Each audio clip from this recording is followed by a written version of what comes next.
Finding great candidates to hire can be like, well, trying to find a needle in a haystack. Sure, you can post your job to some job board, but then all you can do is hope the right person comes along. Which is why you should try ZipRecruiter for free at ziprecruiter.com/zip. ZipRecruiter doesn't depend on candidates finding you. It finds them for you. Its powerful technology identifies people with the right experience and actively invites them to apply to your job. You get qualified candidates fast. So while other companies might deliver a lot of hay, ZipRecruiter finds you what you're looking for. The needle in the haystack. See why 4 out of 5 employers who post a job on ZipRecruiter get a quality candidate within the first day. ZipRecruiter, the smartest way to hire. And right now, you can try ZipRecruiter for free. That's right, free at ziprecruiter.com/zip. That's ziprecruiter.com/zip. ziprecruiter.com/zip. Welcome in to another edition of the James Boyd Podcast. I, of course, am James Boyd, joined by Bob Kravitz, longtime indie sports columnist. And Bob, we had some interesting news this week kind of come out of nowhere, I guess, when it comes to Anthony Richardson Sr. He reported 2 voluntary workouts yesterday. He's going to be with the team now after staying away amid his trade request. And so I wanted to get you on the podcast to kind of break down what this could mean. So to start off, what was your initial reaction? Because to me, I was a little surprised to see him return, but I can see a lot of different angles to it. Like, is it a chance to prove you're healthy? Yes. Is it a chance to prove that you should compete with Riley Leonard for QB2? Are you going to be here? Is this an olive branch? So what were your initial thoughts on Anthony coming back to the team? Well, I thought it was a chance for him to show that he's still healthy. And I think that's really important for Chris Ballard if he has any hope of moving on from Anthony Richardson. I think I don't think it's an olive branch. I think it has everything to do with showing the rest of the league that he is indeed healthy and ready to go, and so they can move him. Bob, I think what was interesting to me was just the timing of it. Okay, like, was it something that changed internally? Trade talks have been pretty dry from my understanding, because we all thought sitting there during draft weekend that if there was going to be a time to get moved, it's going to be for a day 3 pick. Some team will take a flyer on you. That hasn't happened. But you bring up the health. And I'm glad you touched on this, because I think it's one of the weirdest things about the Anthony Richardson experience at this point is asking definitively, can you see? Right. And I'm not saying that as a joke. I mean, I kind of want to laugh, but like, it's a real thing because, and I reported on this when it first happened, Bob. So let's back up a little bit. Trade request happens in February. Immediately after that, hey, his camp gave medical records to the Colts. That's what sources told me, and said, hey, he can see. He's got 20/20 vision using both of his eyes. But in every conversation since then from the Colts side, Bob, there has been a little bit of hesitancy to say that. They've all kind of said, well, he's making progress. Well, he's back playing football. But no one can say point blank period he can see. So how do you view that as someone who's been around, the NFL for a long time, covered a lot of weird things, perhaps the weirdness of the Anthony Richardson eye saga? Yeah, I don't understand it at all. I mean, if you're trying to move him, it would seem to me that you would want the word out in the street that he can see just fine. Yeah. Why are you saying, well, he's progressing? I mean, if you're another team that maybe has an injury and you desperately need a backup, it seems to me you would be more interested in Anthony if he's 2020 than if he's just progressing. So I just don't understand the strategy behind that. Exactly. And Bob, I'm also curious because I've had a lot of fans reach out, whether it's via the podcast or the Athletic or 107.5 The Fan, and they're like, well, isn't Anthony worth at least like a 7th round pick? Yes, I would probably argue that, but the caveat there is that you're not giving up an asset for a damaged product. No matter how much you might think that his value has dropped or whatever, it's still, in my eyes, going to be 0 unless I'm the other team, knowing he can see.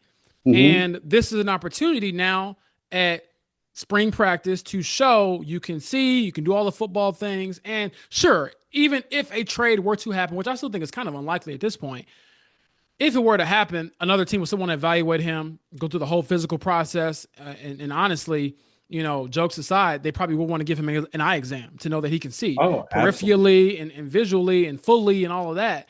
But yeah, Bob, I just think that it's such a weird dynamic because none of you are really hyping him up. I mean, if Right. you want to get rid of the guy, I'd be saying, oh, he can see, he's been running, he's been throwing, he's 100% healthy, he's ready to, run an offense, whatever the case may be. But everything has kind of stopped short of that, Bob. And now we're at a point where he's being reintegrated with the team. And I just wonder, to pivot a little bit in the conversation, how much of the conversation gets louder when it comes to how many reps he should be getting, or should he be Right. contending for the QB2 role? So, No. from that perspective, do you think it's realistic to even expect him to be like a serious part of their QB room? I just think there's too much water under the bridge at this point. I really do. I just think that he's not the right guy for this or perhaps any other organization. And yeah, it doesn't make sense the way they're handling this to me. Um, I mean, what are their options? Well, I mean, if they can deal him, and now that the draft is come and gone, I don't know how likely it is that they're going to be able to deal him. Yeah, it's mind-boggling to me. Yeah, and what's interesting about that, Bob, and I'm glad you brought that up because we look at the quarterback depth chart right now. It's Daniel Jones, Riley Leonard, Seth Hennigan, who I'm not even sure some of the listeners might have even heard of, Right. and Anthony. And so Anthony's going to leapfrog Seth Hennigan whenever in the building. I mean, he was a number 4 pick for crying out loud. But now I'm just wondering, what does all of this mean? Like, it is if you aren't able to move him, will he be back in the fold? And would you preach that same competition that you talked about having in your roster? Because I look at it from two perspectives, Bob, and you've been around long enough to know this, especially when it comes to this regime. At this point in the Anthony Richardson tenure, it feels like there's one guy who's holding out hope that he can still be something with this team, and that's Chris Ballard. Yeah. But then when you talk to the coach who actually has to work with the quarterbacks and work with him in the offense, Shane, asking about Anthony to Shane is like asking about, your estranged relative. Who is that? I didn't see them at the family reunion. You know what I mean? So, Yeah. um, how much of a conversation do you think it should be for even right now? Like, let's say he's back at practice. How much should he be getting reps? How much should he be That's pushing Riley Leonard? How much should he be getting a thought of, hey, could he be a QB2? No, absolutely, absolutely not. I think Riley Leonard is their guy. It's you know, I wouldn't give him a ton of reps. I give him a few reps just to, give people the idea that he's still capable of being an NFL quarterback, or that not that he still can, because he hasn't really proven that he can. Right. But I mean, if Riley Leonard is your guy, give him 90% of the reps. And if you want to show off Anthony a little bit, do that with some reps. But that's what makes the most sense to me. I guess why are you so, I'm not even saying you're wrong here, but why are you so against the idea? Because from a financial standpoint, they get nothing for cutting Anthony. They would get a little relief if they waived him, but they don't need the money. I mean, they have plenty of cap space as it is right now, so they could, in theory, carry him on the roster, no problem. But why do you think, from maybe a relational standpoint, this isn't something that should be revisited again? Well, I think you mentioned it. You got a coach who doesn't believe in him. You've got a coach who, I mean, you go down to the owners' meetings. Yeah, I think you get the most honesty, yeah. and it sounds like you continue to get that from Shane, who's not always the most media savvy guy in the world, but he's made it pretty clear that he does not want to continue to work with this guy. Look, Anthony is a sweet, nice, wonderful guy. Um, but they made a huge mistake in drafting him, especially where they drafted him. And did they put him in a very tough position? Absolutely. I mean, making him, I remember the day that Steichen said he was going to be the starter. and a captain for crying out loud. Yeah. But he's going to be a starter. And I remember doing a double take, like, wait a minute, they played One preseason game. one preseason game, and it's not like Gardner Minshew is terrible. I Yeah. mean, he almost led them to the playoffs. Yeah. So, yeah, it's very, very strange. Yeah, Bob. I think the only way this could possibly work is if you're bringing him back and saying that you can compete for the backup role. Because bringing Anthony back and keeping him in the fold and hanging on to him and not waiving him doesn't make a whole lot of sense to me for him to be QB3. I Right. mean, what is he going to get out of that? What are you going to get out of that? Could those resources and assets be allocated elsewhere? But I'm also at a point now where, Bob, I understand, and it sounds like that Riley Leonard is their backup quarterback, that he could possibly even start week 1 if Daniel isn't ready. But do you think he's earned that, like taking Anthony kind of out of the equation a little bit? Do you think Riley's earned that leash, so to speak, or because I mean, I don't want to dismiss the fact that he looked okay in the regular season finale. He looked pretty good. I'll give him that. Actually, They looked look pretty good. good.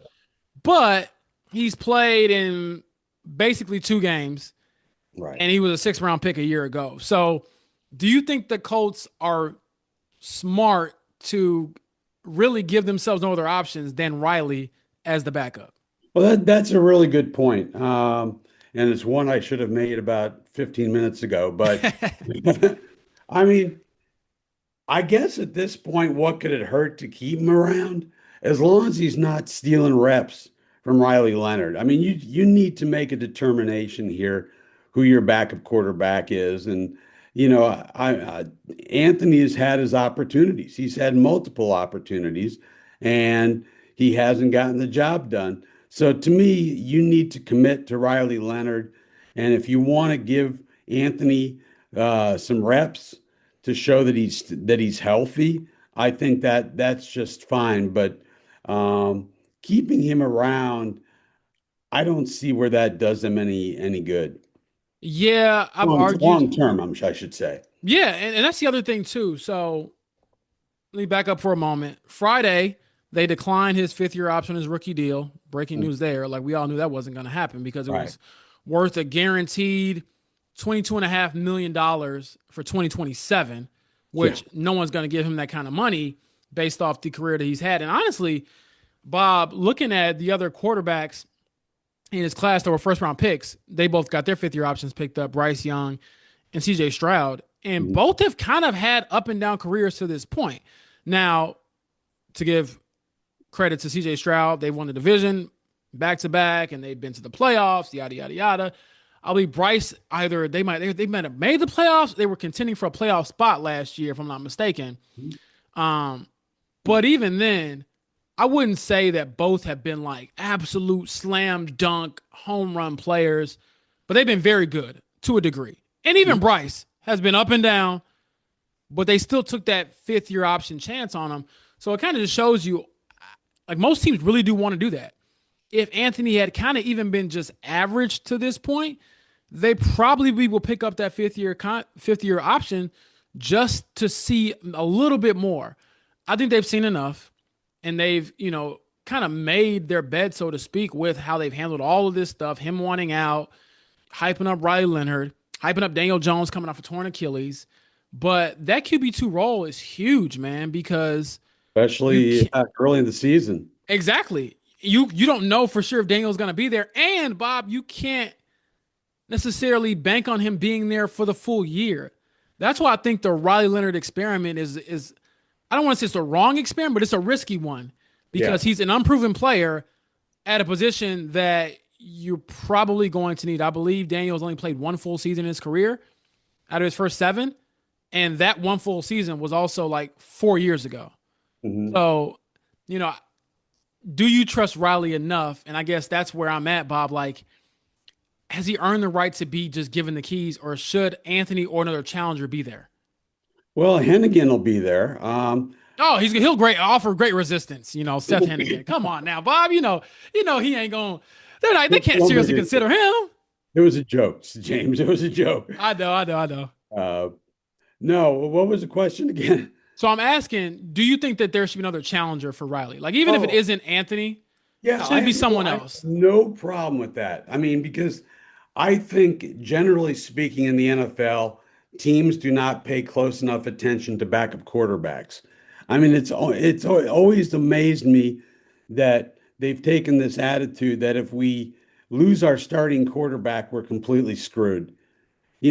And we've seen countless times where backup quarterbacks come in and they keep you afloat, or even they get you to the playoffs. Yeah. Um, so um, I would bring in somebody to push Riley Leonard. Absolutely. It's just I just don't see how it can be Anthony Richardson, who's already made it clear he didn't want to be here. Yeah, that's the other thing too. So, kind of digging around about this to understand more, Bob, the trade request has not been rescinded by any means. I was told that very clearly. He still wants out. But I was also told, hey, he'll be a professional, he'll be a good teammate. He won't necessarily be like this nuisance that shows up and, makes it a big deal. Now, all that to say, I would love to talk to Anthony about this. I mean, if the Colts are listening, hey, we got availability tomorrow, Bob. I would love to make him available. That will not happen. They would never do that. But I'm very curious to hear just from the guy himself. And at some point, if it gets to that point where we get later on in the spring and towards training camp and things haven't changed, then what do you have to say kind of for where your career is at, what you want? Because even if they bring him back, and this is why I'm kind of like torn on keeping him versus moving him. Let's say you keep him for another year. He plays out his rookie contract. You're not going to re-sign him. No. So what are we like? Are we just delaying the inevitable? And that's why I That's think what, that to be sold on him being here. I'm not talking about coming back to practice and show he's healthy, but selling people on the idea that Anthony's going to come back and be this good teammate and diligent worker. It has to come with some sort of reward of you can actually be the quarterback backup. Like, he can't be coming back and doing all this stuff and you just know you're going to bury him on the depth chart and he has no real chance of playing. I don't think that helps anybody involved here. Big thanks to our sponsor, BetterHelp, for partnering with us for this important conversation about mental health. This is Steve Smith here, former NFL wide receiver and host of the 89 show on YouTube. So having a counselor and working with BetterHelp, that gives you an opportunity to really start to unpack. But people don't understand, when you unpack things, you also open up a box that you're not always sure what's inside. So I think that's why seeing a professional is extremely important. If you need someone to open up to, visit BetterHelp. That's betterhelp.com/89 to get started. Warning, the following ZipRecruiter radio spot you are about to hear is going to be filled with F words. When you're hiring, we at ZipRecruiter know you can feel frustrated, forlorn even, like your efforts are futile, and you can spend a fortune trying to find fabulous people, only to get flooded with candidates who are just fine. Fortunately, ZipRecruiter figured out how to fix all that. And right now, you can try ZipRecruiter for free at ZipRecruiter.com/zip. With ZipRecruiter, you can forget your frustrations because we find the right people for your roles fast, which is our absolute favorite F word. In fact, 4 out of 5 employers who post on ZipRecruiter get a quality candidate within the first day. Fantastic. So, whether you need to hire 4, 40, or 400 people, get ready to meet first-rate talent. Just go to ZipRecruiter.com/zip to try ZipRecruiter for free. Don't forget, that's ZipRecruiter.com/zip. Finally, that's ZipRecruiter.com/zip. I think the reward for Anthony is that if he shows that he's healthy and can see straight, then he's more likely to get dealt. He makes himself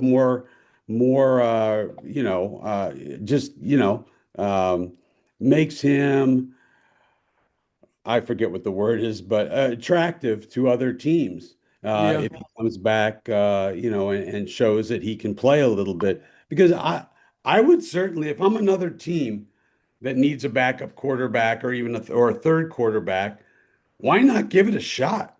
I mean, maybe he's over all the injuries. Maybe the craziness will stop. I mean, he's a good young guy. He's not going to screw up your locker room. But that's kind of how I look at it. So to kind of move this conversation along, Bob, I do think when it comes to Anthony, Daniel Jones, that stuff will get sorted out, even Riley Leonard. And I actually want to see Riley's thoughts. Can you imagine being Riley Leonard? It's like, wait a second.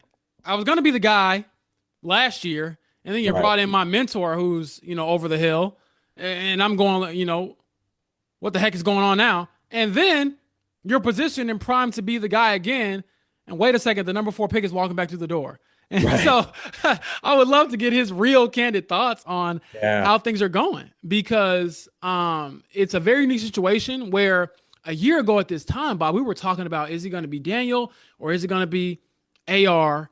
And Riley was like the afterthought. And suddenly he's in a big position. He's a big part of your offense, your team, your trajectory. And so there's a lot riding on that. And it leads me to this point, Bob. You've covered Ballard for his entire tenure. How much pressure do you think there is on him to not only figure out the quarterback thing, at least make it tenable this upcoming season, but overall? Because most of the time, team owners do not let their GM get to their final season of their contract. So from that aspect, there has to be some pressure. But how do you view where he's at and what he should be feeling gearing up for another season where we have questions not only about Anthony's future, which is kind of like a footnote compared to everything else in regards to quarterback health with Daniel Jones, team structure, did you get enough defensive playmakers, things like that? I mean, look, for 10 years, he's been trying to get the quarterback thing right, or for the better part of 10 years. Yeah, fair enough. And, I look at teams and I think they've got talent. And I think at least 2, if not 3 of these draftees are going to be starters, going to be good, solid starters, if not better than that. I like the middle linebacker a lot. It's the number 1 draft choice. So, boy, my mind is all over the place. I know, you're fine. Like, what column is Bob Kravitz writing a year from now in regards to the general manager of the Indianapolis Colts? Is it still Chris Ballard or is it somebody else? It kind of everything depends on this year. I mean, can they find, if Jones can stay healthy and play anywhere close to the way he played the first 8, 9, 10 games last year, I think they're a playoff team. I really do. Look, I think he's done a good job, generally speaking, in the draft room, except for edge rushers. He can't seem to get that right. And they haven't gotten the quarterback thing right. But if they get the quarterback thing right, I think he's got a chance to come back, because I do think they do have the elements of a playoff team. Yeah, what's crazy is when you say get the quarterback thing right, I'm like, boy, that might involve plural quarterbacks. That might not just be Daniel Jones. It'll be, okay, if you trust Riley as your QB2 and you hand him the keys, let's say in week 1 or week 2, because Daniel isn't quite ready yet, can he keep you afloat? If Daniel comes back, you invested in him, you gave him, $88 million over 2 years. I think it was $50 million guaranteed. Is he going to be the Daniel that we saw last year, where he might not, and honestly, he doesn't have to be a Pro Bowler or an All-Pro, but can he be good? And can he be good enough to get you there? I think he finally found a team, an organization, a coach that he jives with. I think him and Steichen work. And they've got. I'm a little afraid of their lack of depth at the wide receiver spot. I see people saying Deion Burks could be wide 2 or 3, and I'm like, really? I mean, he was a 7th round pick. He wasn't even that great at Purdue, if I remember correctly. So I have my worries. I don't think they're set up well at edge rusher. I think Latu has got a chance to take a step, take a jump. But, they're talking about edge rusher by committee. And that's, as soon as I hear by committee, it means you got nobody. I was going to say, nobody. Bob, no matter what it is in life, once you hear the by committee thing, you know it's bad. Like, every group project I could think of from college was always awful. I mean, you need your heavy hitters, you need your starters. But yeah, you make very good points about the roster construction, and inevitably it does come down to quarterback. Yep. And again, the conversation is loud this week about Anthony because that's like the new shiny thing. But in reality, what's crazy about him is that if and when he does get traded, it won't even be like this big groundbreaking news here in Indianapolis. I think the national reaction will be different.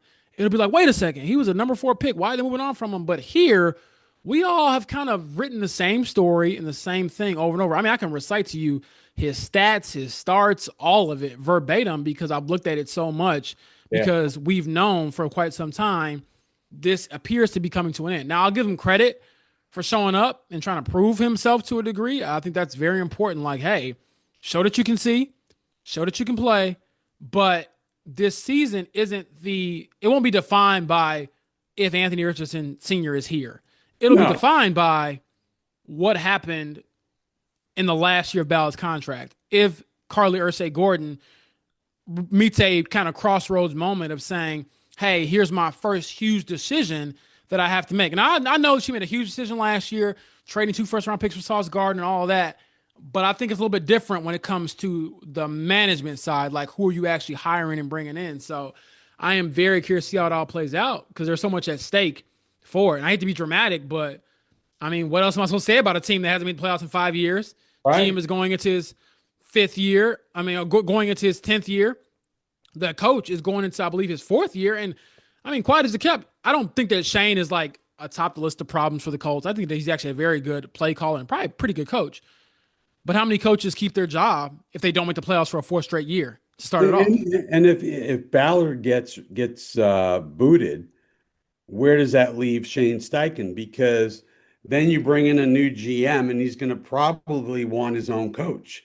So yeah, good point. I mean, you have an unusual situation in New York with Harbaugh and Shane. Yeah. Joe Shane.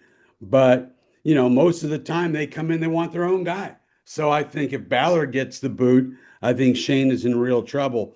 It just all comes down to making the playoffs. You make the playoffs, maybe make a little bit of a run. I think you can find your way clear. I think you justify staying with Ballard for a little while longer and seeing how it plays out with Daniel Jones. That's kind of how I look at it. Yeah, there's a lot to be determined. And boy, when you say that out loud, Bob, I can just hear the listeners rolling their eyes because they're like, what do you mean he could be brought back?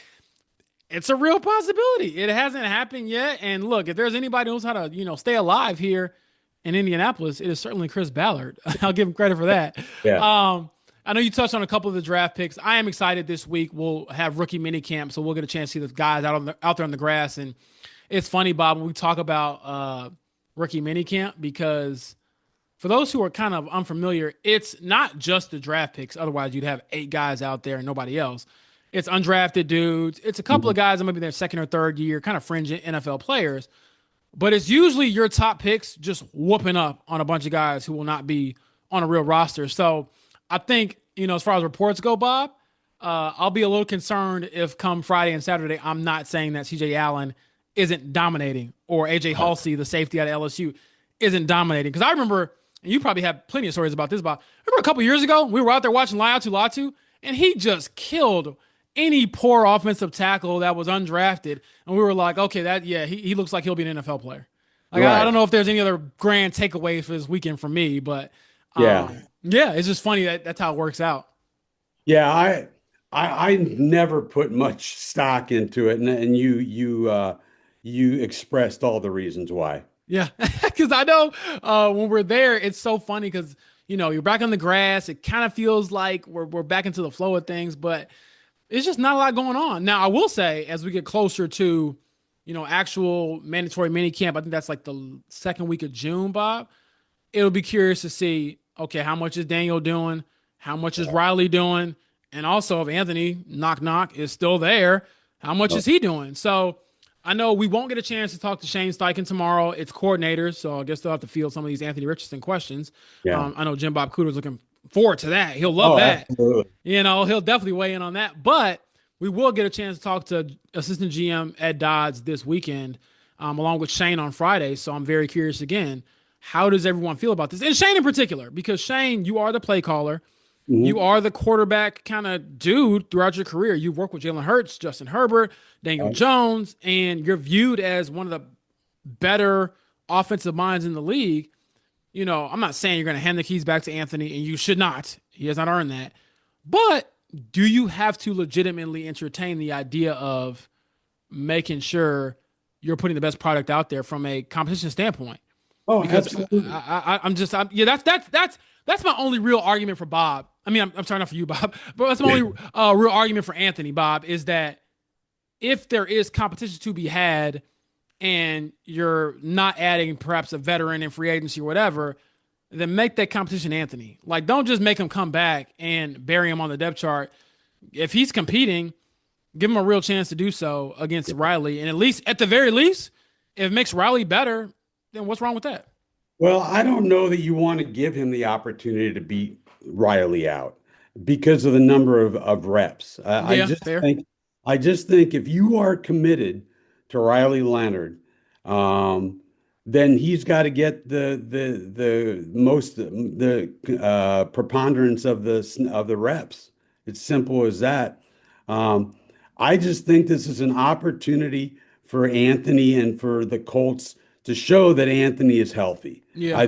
I don't think it goes any deeper than that. He doesn't want to be here. He's made it very clear, and so has his agent, that they want to try to go somewhere else and get an opportunity. So if we come back and we're talking about Anthony competing with Riley Leonard, I think that's wrong. Yeah, well, we'll see, because like I said, this situation is kind of weird to navigate. I'm probably leaning more towards your side. Like, I just don't think that this is a real tenable situation moving forward. Yeah. But I also understand that there's a certain aspect to it when it comes to the Colts where I can never rule out the weirdness. Yeah, I mean, I haven't been at it as long as you. I got a couple gray hairs coming in the beard, Bob. Yeah. But man, I mean, I've been on the beat now going into I think my 5th year, hoping to pick up my 5th year option at the Athletic. But when it comes to just how bizarre things could be, I mean, I've done the Jeff Saturday thing, we've done the Phillip Rivers thing. So now I'm just like, what else you got up your sleeve? And this is one where, again, it's a newsy footnote. The real news is whatever progress Daniel Jones is making with his Achilles. Hey, how's Alec Pierce and his ankle? Things like that as we get closer to training camp. But certainly not what I had on the bingo card this week was Anthony Richardson reporting to camp. So, or reporting to spring practice. So that about do it for this episode of the James Boyd Podcast. Bob, I appreciate the time as always. Before I get out of here, I'll ask you one more, not Colts related. How's the golf swing? Because for those listening, because I've been texting, I'm like, every time I text Bob, he's with the wife. Which again, I'll never try to replace the missus. It's either the missus or it's the golf swing, and it sounds like the missus is great, the swing's not so much. Not so much. No, marriage is all good. I got no complaints, but I have plenty of complaints about my golf swing. I actually looked into getting some lessons because I'm playing so poorly. So, I'm a frequent bad golfer, and you know what? We got to get you on the course. Oh, okay. And for my ALS golf tournament, July 20th at CCI. That's what maybe you're probably better than me already. Oh no, Bob, we got to do I think you were there a couple times. So closest to the pin that we do with Shane Steichen. Yeah, I am horrible. I mean, if I just hit the ball my first try and it goes in the air and into the water, shout out to the biodegradable balls, that will usually help me. As far as hand-eye coordination. But I feel like the only thing I can do is like play basketball. I didn't play a lot of sports growing up besides that one. I kind of regret it. But boy, at this point, I mean, I've been here for I don't know how long. I probably should need to dibble and dabble because that's the world I'm in now. Everyone golfs. Yeah. Everybody golfs. Not everybody's JMV, running up and down the basketball court, but everybody golfs. And so, well, and here's the other question. Like, I played hockey until I was 50, but after a certain age, you can't play those games anymore. Fair enough. Fair enough. I'm 66. Golf is about as tough as it gets for me. There you go. Well, I'm glad you had a lot of chance to golf over the recent weeks, Bob. Hopefully the weather clears up for you here soon. And as always, thank you for the time. With those listening, you can get the James Boyd podcast wherever you listen, and we will check in with you all very, very soon. Finding great candidates to hire can be like, well, trying to find a needle in a haystack. Sure, you can post your job to some job board, but then all you can do is hope the right person comes along. Which is why you should try ZipRecruiter for free at ZipRecruiter.com/zip. ZipRecruiter doesn't depend on candidates finding you. It finds them for you. Its powerful technology identifies people with the right experience and actively invites them to apply to your job. You get qualified candidates fast. So while other companies might deliver a lot of hay, ZipRecruiter finds you what you're looking for. The needle in the haystack.